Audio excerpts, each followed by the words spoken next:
बीड जिल्ह्यातील केज तालुक्यातील मस्साजोग गावचे सरपंच संत देशमुख यांच्या हत्येने राज्यभर खळबळ उडाली आहे. 9 डिसेंबर 2024 रोजी त्यांचे अपहरण करून निर्गुणपणे हत्या करण्यात आली. पोस्टमॉर्टमनुसार त्यांना गंभीर मारहाण करण्यात आली होती, ज्यामुळे अति रक्तस्राव झाल्यामुळे आणि शॉकमुळे त्यांचं निधन झालं. या प्रकरणात 7 आरोपींना महाराष्ट्र संघटित गुन्हेगारी नियंत्रण कायदा मोक्का अंतर्गत गुन्हा दाखल करण्यात आला. त्यामध्ये सुदर्शन घुले, सुधीर सांगळे, प्रतीक घुले, कृष्ण आंधळे, जयराम चाटे, सुधीर घुले आणि सिद्धार्थ सोनवणे यांचा समावेश आहे.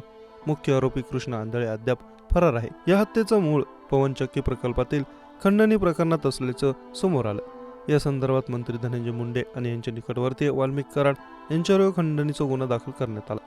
या प्रकरणाचा निष्पक्ष चौकशीसाठी राज्य सरकारने विशेष सरकारी वकिलांची नेमणूक केली. तसेच बीड जिल्ह्याचे पोलीस अधीक्षकांची तडकाफडकी बदली करण्यात आली होती. संतोष देशमुख यांच्या हत्येच्या निषेधार्थ राज्यभरात मोर्चा आणि निदर्शने आयोजित करण्यात आली. न्याय मिळवण्यासाठी विविध संघटना आणि नेते मंडळांनी आवाज देखील उठवला आहे. मात्र या प्रकरणातील आरोपी सुदर्शन घुलेला कोर्टाने CID कोठडी सुनावली होती, तर इतर आरोपी हे न्यायालयीन कोठडीत आहे. संतोष देशमुख हत्या प्रकरणात आज दिवस महत्त्वाचा ठरण्याची शक्यता आहे. संतोष देशमुख हत्या प्रकरणातील आरोपी नावादा कंपनीकडून मागितलेली खंडणी हा महत्त्वाचा मुद्दा आहे. या खंडणीच्या प्रकरणातून आरोपींनी कंपनीच्या सुरक्षा रक्षकाला मारहाण केली. त्या सुरक्षा रक्षकाच्या बाजूने सरपंच संत देशमुख उभे राहिले. आरोपींना त्यांनी अटकावही केला. त्याचाच राग मनात ठेवत संत देशमुख यांची हत्या झाली असल्याचं म्हटलं जाते. या खंडणी प्रकरणात CID पोलीस कोठडीत असलेल्या सुदर्शन घुलेचे आवाजाचे नमुने तपासले जाण्याची शक्यता आहे. आवादा कंपनीकडे 2 कोटी रुपये खंडणी मागितल्या प्रकरणात केज पोलीस गुन्हा दाखल करण्यात आला. संत देशमुख हत्या प्रकरणाच्या तपासात आवादा कंपनीच्या अधिकाऱ्यांनी खंडणी मागितल्याचा ऑडिओ पोलिसांना दिला आहे.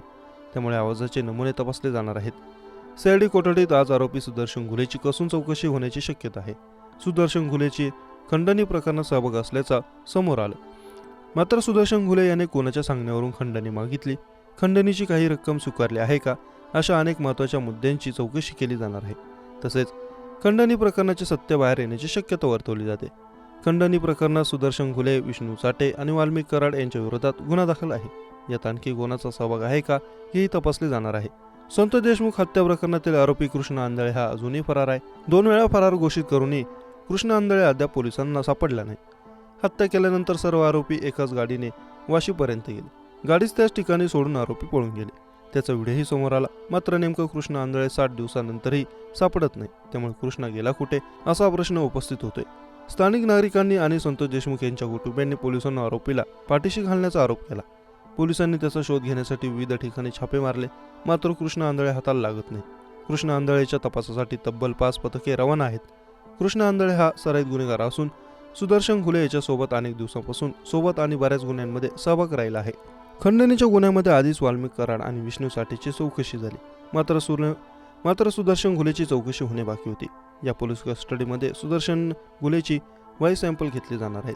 सध्या सुदर्शन घुलेला केज शहर पोलीस स्टेशनमध्ये ठेवण्यात आला. सुदर्शन घुलेच्या वाईस सॅम्पल घेतल्यानंतर खंडणी कोणी मागितली हे स्पष्ट होणार आहे. सरपंच संत देशमुख हत्या प्रकरणात न्यायालयीन कोठडीत असलेल्या सुदर्शन घुलेला खंडणी प्रकरणात केज न्यायालयात हजर करण्यात आला. CIDने सुदर्शन घुलेची 5 दिवसांची कोठडीची मागणी केली होती. त्यानंतर केज न्यायालयाने सुदर्शन घुलेला 2 दिवसांची पोलीस कोठडी सुनावली आहे.